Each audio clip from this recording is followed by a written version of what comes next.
হঠাৎ করে ওমরের নজর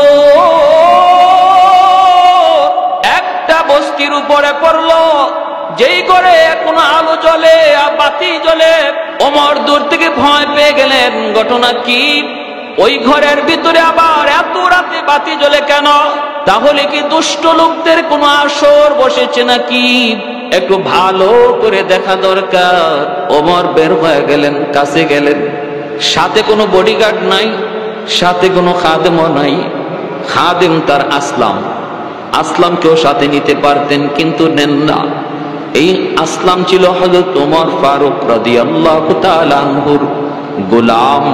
হযরত ওমর আসলামকে তিনি স্বাধীন করে দিয়েছিলেন, আজাদ করে দিয়েছিলেন। বলেছিলেন, আসলাম আর তুমি আমার গোলামি করা লাগবে না, আজ থেকে তুমি হলে আজাদ। কিন্তু আসলাম বলেছিল চোখের পানি মুছে আর কান্দে আর কয়, নবী ওগো আল্লাহর নবীর সাহাবী, আপনি আমাকে স্বাধীন করে দিতে পারেন, আজাদ করে দিতে পারেন, কিন্তু আমি আসলাম নিয়ত করেছি মরণের আগ পর্যন্ত আমি আপনার খেদমত ছেড়ে যাব না। কি পরিমাণ মহব্বত, কি পরিমাণ ভালোবাসা! যে আসলাম ছায়ার মতো হযরত ওমরের পিছনে লেগে থাকে, কখন কি লাগবে সে আসলামকেও রাতের অন্ধকারে তিনি যখন ছদ্মবেশে বের হতেন জনগণের হালত দেখার জন্য, তাকেও সাথে নিতেন না। একা একা বের হইয়া ওই ঘরের পাশে যায় তিনি শুনেন, ঘরের ভিতর থেকে কয়েকটা শিশু বাচ্চার কান্নার আওয়াজ শোনা যায়। ছোট ছোট বাচ্চাগুলির কান্নার আওয়াজ শোনা যায়। হযরত ওমর তিনি তো চলে যাবেন, কিন্তু বাকি ছোট ছোট বাচ্চাগুলির কান্নার আওয়াজ শুনে তিনি থেমে গেলেন। ডাক দিয়ে বলতেছেন, এই ঘরে কে আসো? এত রাতে ঘরে বাতি জ্বলে কেঁদো, আর এই বাচ্চাগুলাই কান্না করে কেন? আমাকে একটু বলো। বলা মাত্রই ভিতর থেকে একজন মহিলার কণ্ঠ ভেসে আসে।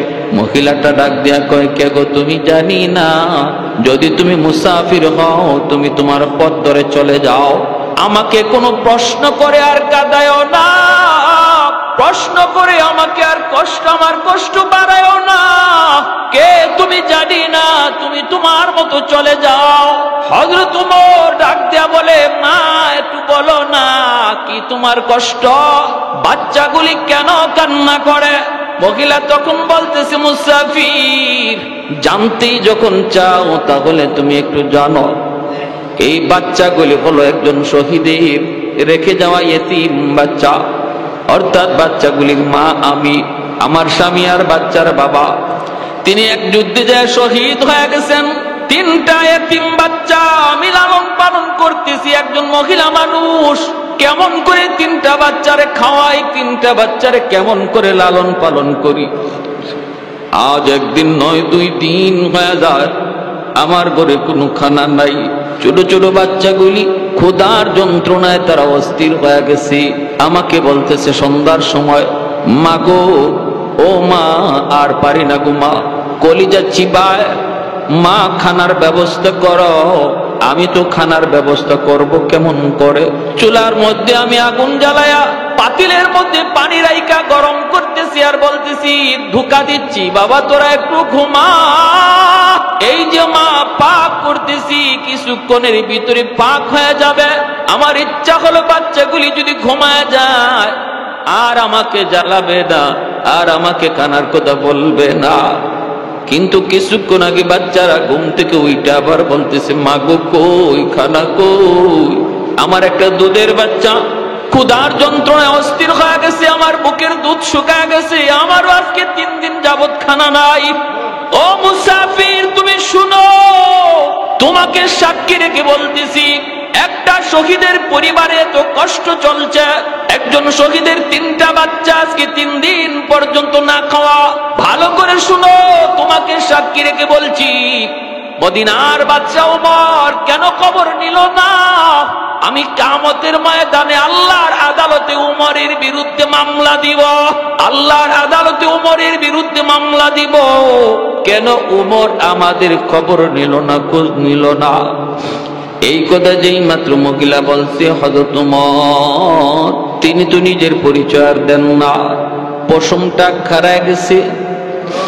একদম তিনি কাঁপতে শুরু করছেন। কয় কি? ওমরের চোখ থেকে তখন অজান্তেই পানি চলে আসলো। ওমর তখন ডাক দিয়া বলে, মা গো, খলিফা তো বিভিন্ন ব্যস্ততায় থাকে, তুমিও তো একটু খবর দিতে পারতা। মহিলায় কয়, মুসাফির, তুমি তো দেখছি নবীর হাদিস জানো না। আমার নবীর হাদিস হলো বাদশা খবর নিবে, জনগণ খবর দিবে না। এটা হলো আমার নবীর হাদিস। আমি কেন আমার খবর দিব? উমর তো আমার খবর নেওয়ার কথা। এই কথা বলতে উমর আর কথা বাড়াইলেন না, কথার কোনো জবাব দিলেন না। সুজা তিনি মদিনার দিকে দৌড় শুরু করলেন। দৌড়েন, কান্দেন আর দৌড়েন। গভীর রাত, বাইতুল মালের সামনে সেই ডাক শুরু করলেন, তোরা কে কোথায় আছো? তাড়াতাড়ি আসো। ম্যানেজার কোথায়? তাড়াতাড়ি বাইতুল মালের দরজা খোলো। আমি উমর রে তোমরা জাহান্নাম থেকে বাঁচাও, আমার গলায় রশি লাগানো থেকে তোমরা বাঁচাও। মহিলা বলেছে, আমার গলায় গামছা লাগাই আল্লাহর আদালতে ঘুরাবে। এ আমারে যদি বাঁচাইতে চাও তাড়াতাড়ি তোমরা গেট খুলো। সবাই ঘুম থেকে দৌড়ে উঠলো। বাইতুল মালের গেট খোলা হলো। আসলাম দৌড়ে আসলো। আমিরুল মুমিনিন, কি হয়েছে আসলাম? কথা বলবি না? তাড়াতাড়ি তোমরা আমার মাথায় খাদ্যের একটা বস্তা উঠায় দাও। আমার মাথায় তোমরা খাবারের একটা বস্তা উঠায় দাও। আর ওমর বলতেছেন, আসলাম রে, তুই দ্রুত করে পাকানো কিছু রুটি আর গোশত নিয়ে হাজির হ। ও আসলাম কয়, আমিরুল মুমিনিন, আমার কাঁধে দেন, আমি কাঁধে লইয়া যাই। ওমর কয়, না না আসলাম, তোর কাঁধে না, কারণ রশিটা লাগবে আমি উমরের গলায়, বস্তাটা উঠবে আমি উমরের মাথায়। যদি উমরের গলায় রশি লাগানো থেকে বাঁচাইতে চাও, বস্তা তোমার মাথায় নয়, আমি উমরের মাথায় উঠায় দাও। এই বইলা হযরত উমর তিনি বস্তা মাথায় নিয়ে, আটার বস্তা মাথায় নিয়ে দৌড় শুরু করলেন। আসলাম পিছনে পিছনে কিছু রুটি আর গোশত নিয়ে দৌড়। হযরত উমর এই দরজার পাশে আইসাই তিনি বলতেছেন, মাগো, ও মা, এই যে কিছু খানা আছে, এই খানাটা আপনার বাচ্চাদেরকে দেন।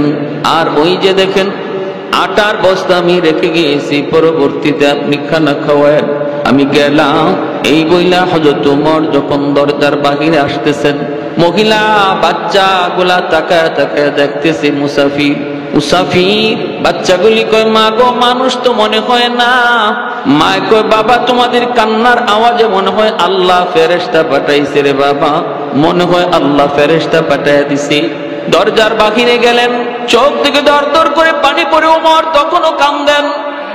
এইদিকে ফজরের আজানের টাইম হয়ে গেল। আসলাম কয়, আমিরুল মুমিনিন,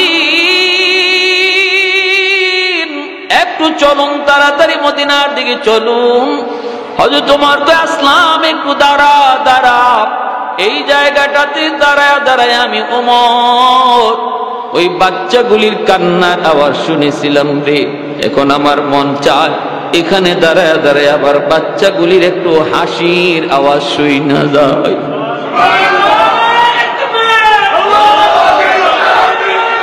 এখানে দাঁড়ায় আমি ওই শহীদের বাচ্চাগুলির কান্নার আওয়াজ শুনেছিলাম। এখন আমার মন চায় আমার এই দুঃখ দেওয়া মনটারে একটু শান্ত দেই, বাচ্চাগুলির একটু হাসির আওয়াজ শুই না, আনন্দের আওয়াজ একটু শুই না। বাচ্চাগুলি মার হাতে রুটিটা খায় আর আনন্দ করে হাসি করে। যেই মাত্র আনন্দের আওয়াজটা ওমরের কানে আসলো, সাথে সাথে মালিকের দরবারে শুকরিয়া আদায় করে সেজদায় পড়ে যান আর কান্দেন, মালিক, এত বড় দায়িত্ব ওমরের কাঁধে তুমি কেন দিছো? আল্লাহ, আমার তো ভয় হয়, এমন আরো জানি কতটা ঘর পইরা রইছে, মালিক, কেমন করে তোমার আদালতে আমি ওমর জবাব দিব?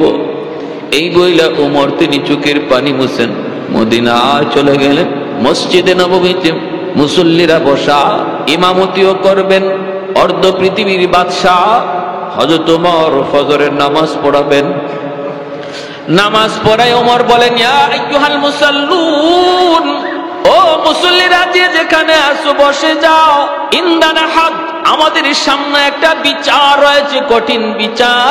যে যেখানে আছো তোমরা বসা থাকো, তোমাদের সামনে একটা বিচার হবে, খতরনাক এক বিচার, অনেক কঠিন এক বিচার।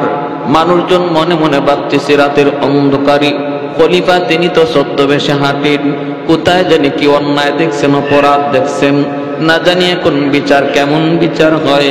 হযরত ওমর তখন পুলিশ ডাক দিলেন তখন ওনার বাহিনীকে ডাইকা বলতেছেন, যাও মদিনার পাশেই অমুক এলাকা, ওই এলাকায় যায় দেখবা রাস্তার পাশে একটা এরকম বস্তি, এরকম একটা ভাঙ্গা চোরা ঘর, এই ঘরে যায় দেখবা একজন মহিলা, সাথে আছে তার 3টা বাচ্চা।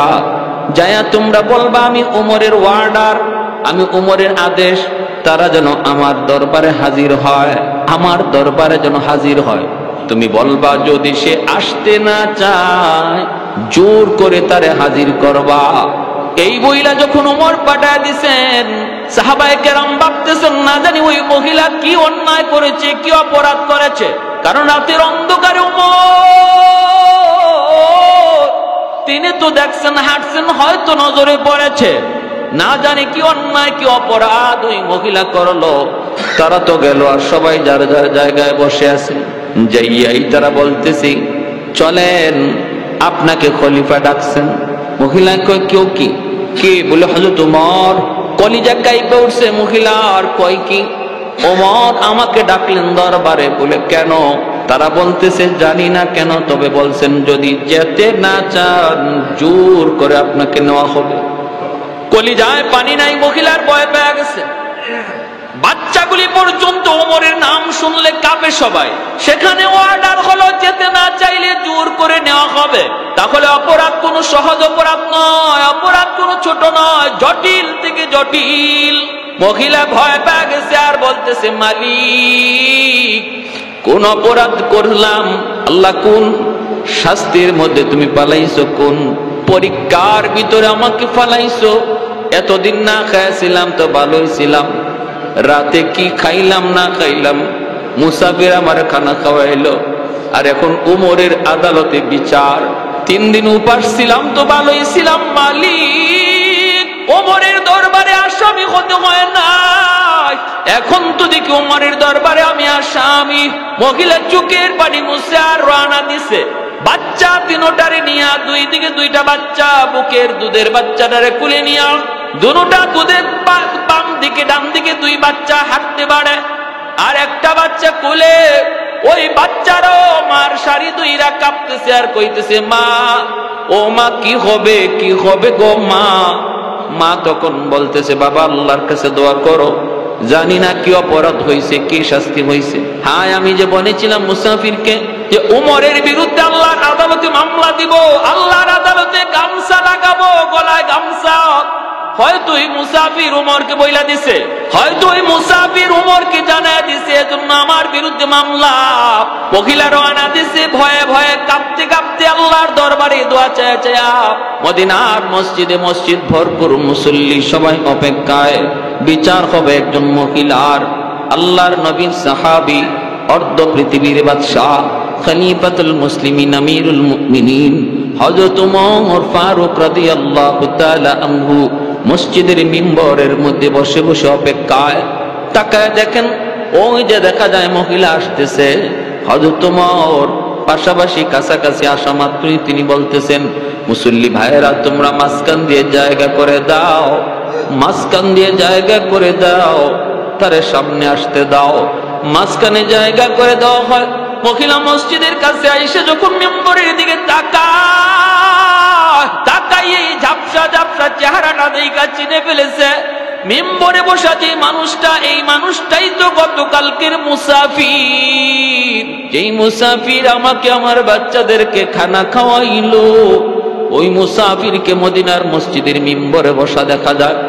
আর মিম্বরে তো সাধারণ কোনো মানুষ বসে না, মিম্বরে বসে খলিফাতুল মুসলিমিন, আমিরুল মুমিনিন ওমর। হায়, তাহলে আমার সাথে গতকাল ওই মুসাফির বেশে যার কথা হয়েছে, উনি তাহলে খলিফাতুল মুসলিমিন। হায় রে, আমি তার এত বড় কথা কইছি, আল্লাহর আদালতে তার গলায় গামছা লাগাবো, না জানি কি বিচার হয়, না জানি কি বিচার হয়। কাপ শুরু হয়ে গেছে মহিলার শরীরে, বাচ্চাগুলি মাকে জড়ায় ধরছে, বাচ্চারাও ভয়ে কাঁপতেছে। সামনের দিকে আগায়, কাছাকাছি যাওয়া মাত্র হযরত ওমর পাশেই তিনি একটা বসার জায়গায় মহিলাকে বলেন, মা তুমি বসো। ওই জায়গায় বসায়া ওমরের চোখ থেকে দর দর দর দর করে পানি ঝরে, চোখের পানি মুছেন। আর একটা গামছা লইয়া, গামছা দিয়া নিজের গলাটারে তিনি বাঁধলেন, এক মাথা দিয়া গামছার এক মাথা দিয়া নিজের গলা বাঁধলেন, আর একটা মাথা ওই মহিলার হাতে ধরায়া দিয়া ওমর বলতেছেন, মাগো ও মাই গামছার মাথাটা তুমি ধরো, আর আমি উমরকে মদিনার অলি গলিতে তুমি ঘুরাও, তবু আল্লাহর আদালতে তুমি আমার গলায় গামছা লাগাইও না। দুনিয়ার আদালতে আমি উমরকে গামছা লাগাইয়া অলি গলিতে ঘোরাও, তবু আমার আল্লাহর আদালতে গলায় গামছা লাগাইও না।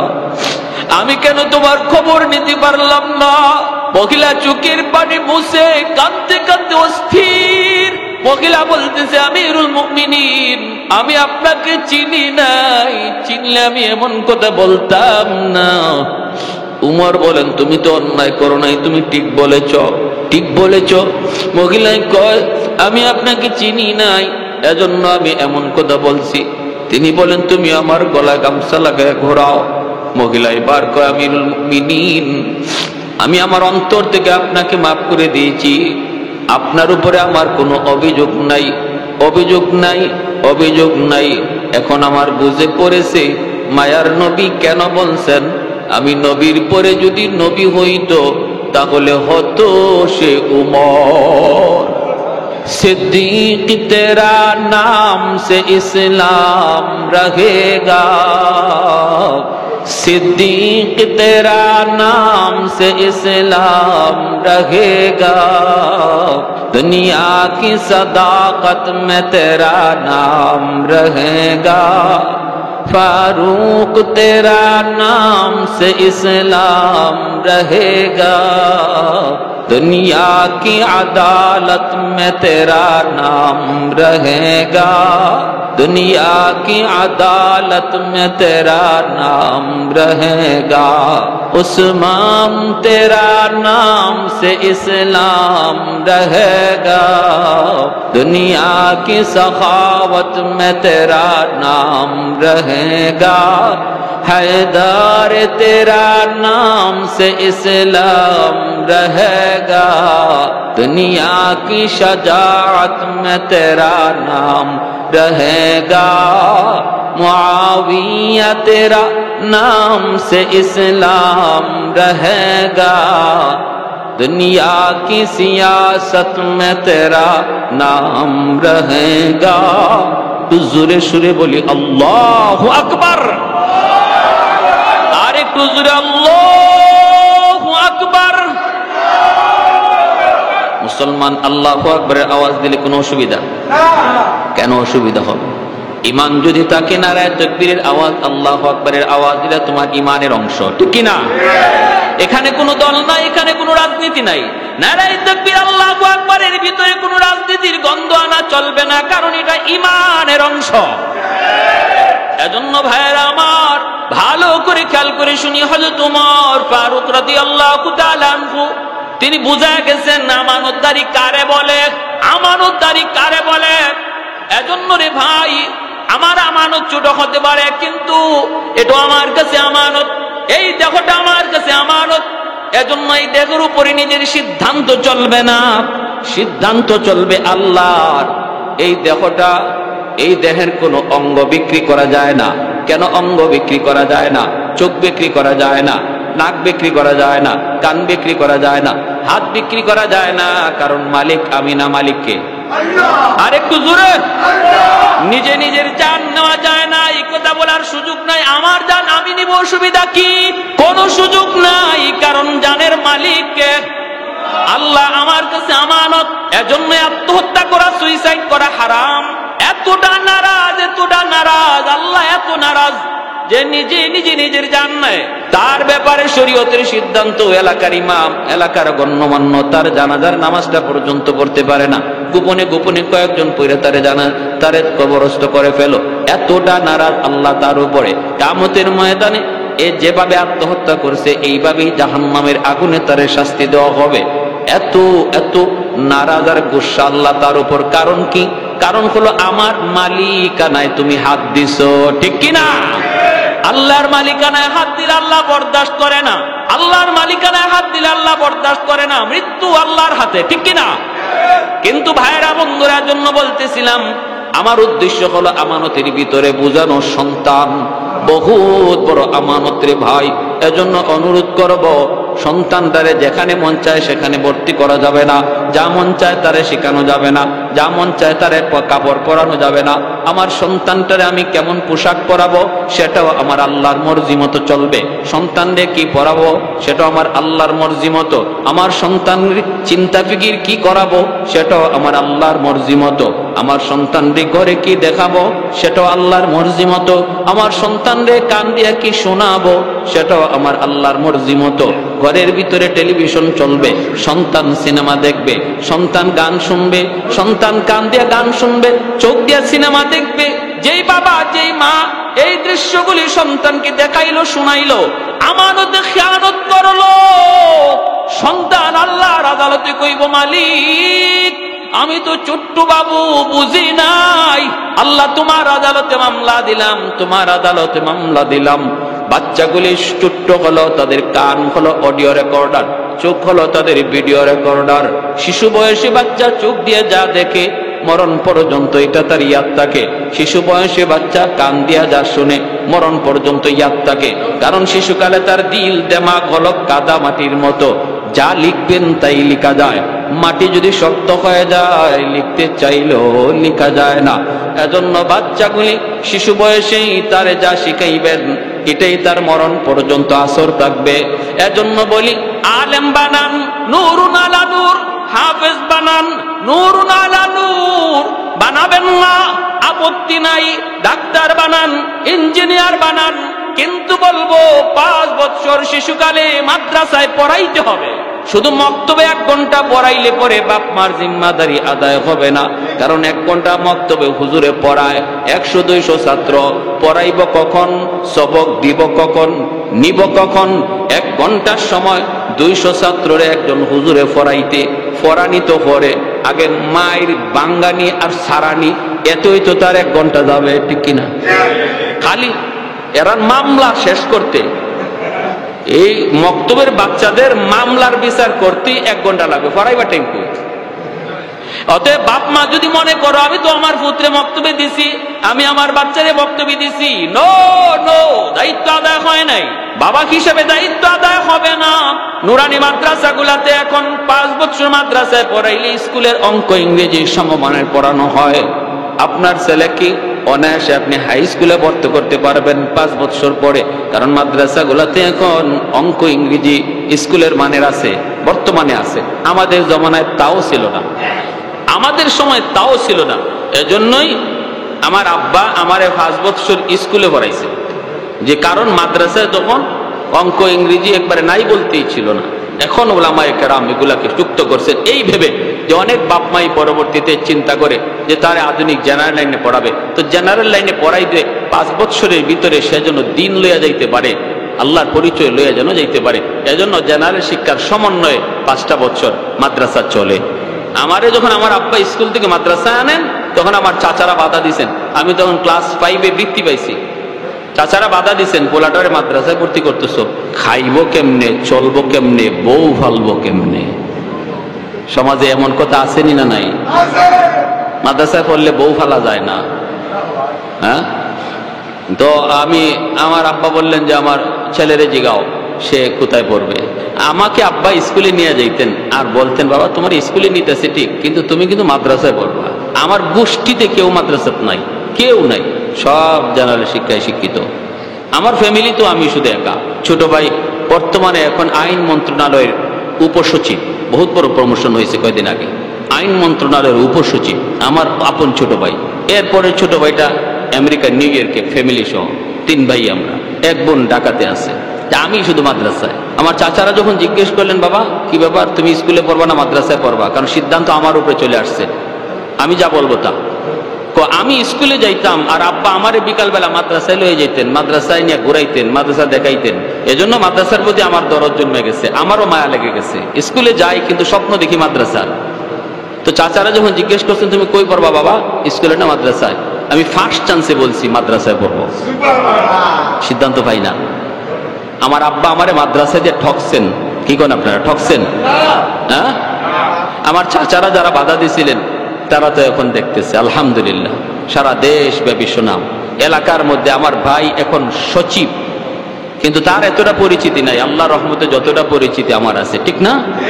তাইলে আপনি আপনার মাদ্রাসায় ছেলেরে দিতে, ছেলেরা আলেম বানাইতে আপনার কোন জিনিস বাধা দিচ্ছে? সমাজের ওই কথা যে বউ ফালবো কেমনে, চলবো কেমনে, এই কথা আপনার বাধা দিচ্ছে।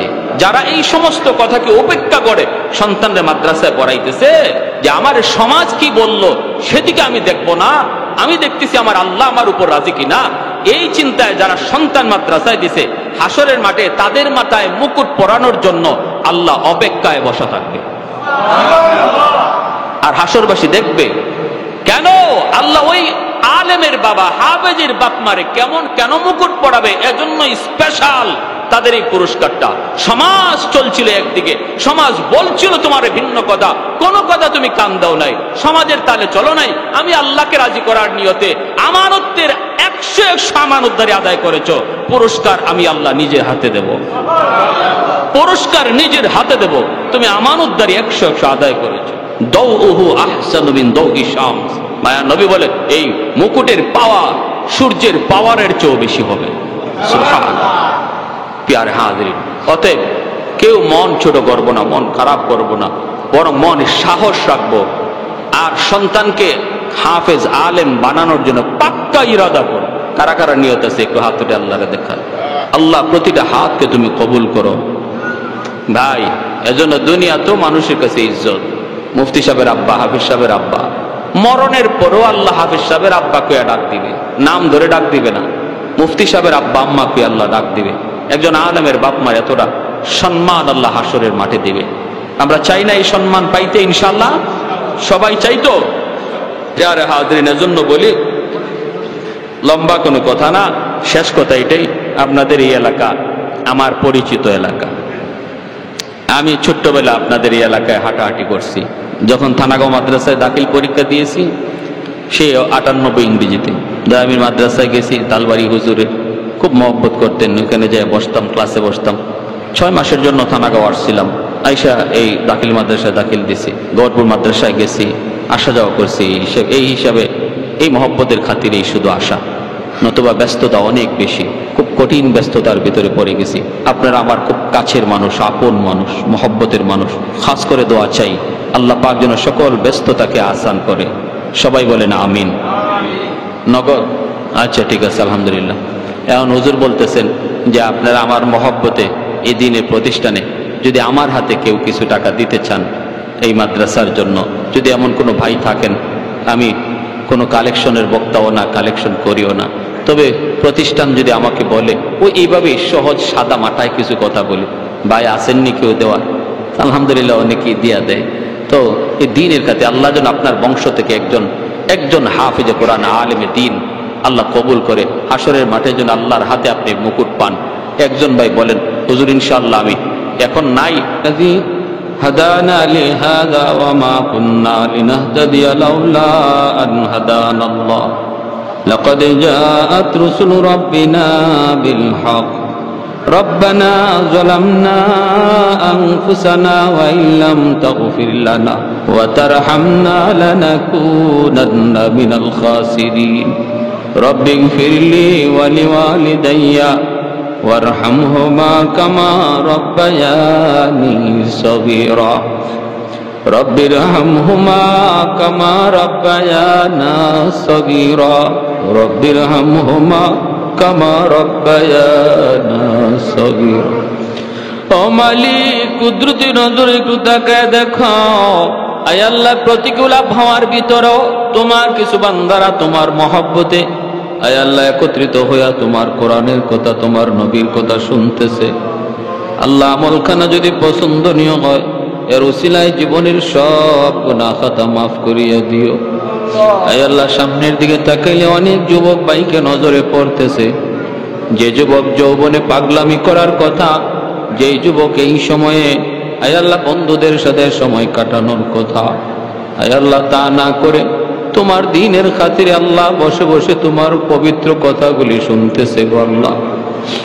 ও মালিক, আজকের এই বর্ষাকে আমাদের প্রত্যেকের জন্য নাজাতের উসিলা বানায় দাও আল্লাহ। জানি না গো মালিক, কার কখন কোথায় কিভাবে তুমি মরণ লিখে রাখছো।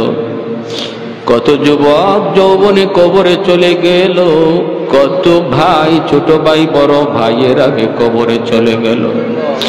ও আল্লাহ, একসাথে খেলাধুলা করছি, একসাথে ঘুরছি, একসাথে পড়ালেখা করছি, আজকে বন্ধু কবরে শুয়ে আছে, জানি না কার মরণ কোথায় লিখে রাখছো।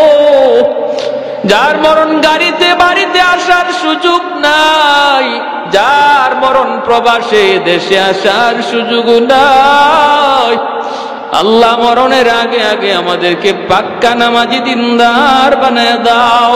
বেনামাজি বানায়া কাউরে তুমি কবরে নিও না গো আল্লাহ। আমরা কাটি দিলে সবাই তওবা করলাম, বাকি জিন্দেগিতে আর কোনোদিন নাফরমানি করবো না, আর কোনোদিন গুনার পথে যাবো না, আর কোনোদিন গুনার দিকে পা বাড়াবো না। মেহরবানি করে প্রত্যেকের তওবাকে কবুল আর মঞ্জুর ফরমাও। যারা হাত বাড়াইছি গো মালিক, জানি না কার, জানি আমার মতো দুঃখিনী মা দুনিয়ায় নাই। যার মা নাই সে জানে মা কত বড় নিয়ামত, যার বাবা নাই সে জানে বাবা কত বড় দৌলত। আল্লাহ, অনেকে হয়তো আমার মতো এখানে মা হারা, যার মা শেষ ঘরে গিয়ে আম্মা কয়া ডাক দিবে, যার মা আছে ঘরে গিয়া মা কয়া ডাক দিবে, মায়ের দরজাটা খুলবে। আমার মতো যার মা নাই, মা কয়া আজকে ডাক দিতে পারে না। যেই সন্তানের মা আছে, যেদিন সন্তান বাড়িতে আসার নাম বলে, ওই রাতে দক্ষিণী মা সারা রাত ঘুমায় না, সন্তানের অপেক্ষায় দাঁড়ায় দাঁড়ায় কাঁদে। আল্লাহ, আজকে আমার মতো যার মা নাই, এমন মা দুনিয়ার কোথায় গেলে আমরা পাবো? মার বয়সের কত মহিলা দেখা যায়, মারে দেখা যায় না। এই আল্লাহ, ঘরে গিয়া মার কাপড় চোপড় পাওয়া যায়, মার খাটটা দেখা যায়। যেই পালঙে ঘুমাইতো ওই পালংটা এখনো আছে, মা নাই। ও মালিক, তোমার হাবিব তো বলেছে, সন্তান যখন বাপ মার জন্য দোয়া করে তোমার দরবারে সরাসরি কবুল। এই সামতি মাদ্রাসার মাহফিলে একটু তাকায় দেখো, মা হারা সন্তান চোখের পানিটা ফালায়া তোমার কাছে মার জন্য কান্দে। যার বাবা নাই গো মালিক, যেই বাবা ঘর বানায় দিয়া গেল, মাথার উপরে লাইট জ্বলে, ফ্যান ঘুরে, ওই বাবা আজকে যেই কবরে শুয়ে আছে, আলো নাই বাতাস নাই। আল্লাহ, বাপ মার কবরে তুমি আলো বাতাসের ব্যবস্থা করে দিও, বাপ মার কবরে জান্নাতে বিছানা বিছায়া দিও। আয় আল্লাহ, দাদা দাদি নানা নানি শ্বশুর শাশুড়ি বিবি বাচ্চা ভাই বোন, ডাইনে বামে সামনে পিছনে যত মায়ার মানুষ কবরে শুয়ে আছে, আল্লাহ এই মাদ্রাসার খাতিরে মাহফিলের খাতিরে প্রত্যেকের কবরকে জান্নাতের বাগান বানায়া দিও। আয় মাওলাই করিম, আয় আল্লাহ, আমাদের আব্বা আম্মা যাদের জীবিত হায়াতে বরকত দিয়া দাও। আল্লাহ, বিবি বাচ্চার হায়াতে বরকত দাও। আমাদের সন্তানগুলিকে নেককার দিনদার নামাজি সন্তান বানাও, সন্তানগুলিকে কোরআনের হাফেজ বানাও, আলেমে দ্বীন বানাও। ইসামতি এলাকার প্রতিটা ঘরে ঘরে কোরআনের হাফেজ কবুল করে নাও। আয় আল্লাহ, প্রতিটা ঘরে আলেমে দ্বীন কবুল করে নাও। আমার ইসামতি এলাকার যত প্রবাসী ভাইয়েরা প্রবাসে থাকে, আল্লাহ, প্রবাসে থাকা যে কতটা কষ্টের যারা আছে তারা জানে, কেউ জানে না। আল্লাহ, সর্বদা দিলটা দেশের বাড়িতে পড়ে থাকে, দেহটা প্রবাসে থাকে। আয় আল্লাহ, আয় আল্লাহ, আনসারউদ্দিন ভাই উমরায় গেছে, মা হারায় গেছে, মা সন্তানকে খুঁজে পাইতেছে না। আল্লাহ, তুমি সন্ধান দিয়া দাও। আয় আল্লাহ, প্রবাসী ভাইদের রুজি রোজগারে বরকত দাও, তাদেরকে তোমার হুকুম আকাম সঠিক মতো পালন করার তৌফিক দাও। আয় আল্লাহ, পাক্কা নামাজি দিনদার বানাও, অন্তর থেকে লোভ লালসা হিংসা বিদ্বেষ দূর করে দাও, পরস্পরে মিল মহব্বত ভালোবাসা বাড়ায় দাও। আয় আল্লাহ, আয় আল্লাহ, যারা অসুস্থ আছে সুস্থ করে দাও, যারা সাহায্য সহযোগিতা করতেছেন করবেন, আল্লাহ প্রত্যেকের সহযোগিতাকে নাজাতের উসিলা বানায় দাও। যে যে নিয়তে দান করতেছেন আল্লাহ প্রত্যেকের দিলের নেক নিয়তকে কবুল করো, মঞ্জুর করো। যার যত সমস্যা আছে আল্লাহ কুদরতি ভাবে তুমি সমাধান করে দাও। আল্লাহ দেশে বহুত বড় একটা ঘূর্ণিঝড় চলতেছে মালিক, জানি সব কিছু তোমার ইশারায় হয়। আমাদের গুনার কারণে আল্লাহ তুমি এত নারাজ হইও না গো মাওলা, আমাদের উপর ইমানি পরীক্ষা দিও না, আমরা ইমানদার বড় দুর্বল। আয় আল্লাহ, এই বিপদ থেকে গোটা জাতির হেফাজত করো। আয় আল্লাহ, ছোট ছোট বাচ্চাগুলির খাতিরে তুমি আসমানি জমিনের গজব থেকে বাঁচাইও। আয় মাওলাই করিম, আয় আল্লাহ, আমার যুবক ভাইদেরকে পাক্কা নামাজি দিনদার বানায় দাও, মা বোনদেরকে মাফ ফরমাও, আমাদের আজকের এই বসাকে কবুল ফরমাও, মাদ্রাসার ছাত্র উস্তাদকে কবুল করে নাও। আল্লাহ, ছোট ছোট বাচ্চাগুলি, আয় আল্লাহ, বাচ্চাগুলি যেই বয়সে মার কুলে ঘুমায়, বাবার কুলে ঘুমায়, এই বাচ্চাগুলি বাপ মা সাইরা তোমার কোরআনের মহব্বতে, আয় আল্লাহ, এই মাদ্রাসা আইসা গভীর রাতে ঘুম থেকে উঠে নিজের খানা নিজে খায়, নিজের বিছানা নিজে বিছায়, মার কলিজাটা রাতের বেলা কাঁদে, খাইতে বসলে মা খাইতে পারে না, সন্তানের কথা ইয়াদ করে, বাবা ঘুমাইতে গেলে ঘুমাইতে পারে না, সন্তানের কথা ইয়াদ করে। আমার সন্তানটা জানি মাদ্রাসায় এখনো ঘুমাইছে কিনা, এখনো খাইছে কিনা। আল্লাহ, তুমি ওই সকল বাপ মার মনের আশা পূরণ করে দাও। আল্লাহ, তাদের সন্তানগুলিকে তুমি দ্বীনের জন্য কবুল করে নাও। আয় আল্লাহ, দ্বীনের জন্য কবুল করে নাও। আয় আল্লাহ, এলাকার সমস্ত মানুষকে তুমি আনসার বানাও। আয় আল্লাহ, আনসার বানাও। আয় আল্লাহ, ছাত্রদেরকে মুহাজির বানাও। আয় মাওলাই করিম, উস্তাদদেরকে ইখলাসের সাথে খেদমত করার তৌফিক দাও। আমার উস্তাদ ভাইদের সকল হাজত গাইবে খাজানা থেকে পুরা